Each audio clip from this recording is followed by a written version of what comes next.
এখন বাজে বন্ধুরা রাত 9টা। আর শরীরটা প্রচুর খারাপ লাগছে। সেই ভোর 4টের সময় আমিও বনগাঁতে গেছি। তোমরা তো জানোই যে দিদার নেই, তো যাই হোক ভীষণ কষ্ট হচ্ছে। তারপরে হচ্ছে বাড়ি মানে দিদাকে শ্মশান থেকে আমরা বাড়ি এসেছি হচ্ছে 4টের সময়। তো আমরা বাড়ি ফিরবো দেখে আর ভাত খাইনি, ভাত খাওয়ার কথা বলছিল, ভাত খাইনি, সারাদিনই না খাওয়া, বিস্কুটের উপরে রয়েছি।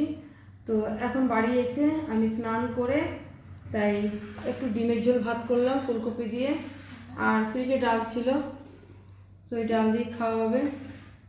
সারাদিন ভাত খাইনি, সেই ভোর 4টের সময় খবর এসে এই যে দিদার এই অবস্থা। আমি ভাবতে পারিনি। মানুষটা সত্যি ভীষণ ভালো ছিল আর আমাদের ভীষণ ভালোবাসতো, ঠিক আছে। তো এই জন্য খুব খারাপ লাগছে। তো যাই হোক এখন খাবো, খেয়ে শুয়ে পড়বো, কারণ প্রচুর শরীর খারাপ লাগে, শরীরটা চলছে না। বনগাঁ থেকে এই কাঁচাপাড়ায় আমরা আসলাম, এসে আমি স্নান টান করে রান্না বসে এই দুটো যে ভাত এখন মুখে দেবো, গরম গরম ভাত। তো এটাই তাড়াতাড়ি করতে পারলাম। আর ডাল ছিল পেঁয়াজের ডাল, এই দেখো কথা বেরোচ্ছে না বন্ধুরা, খুব শরীরটা খারাপ লাগছে।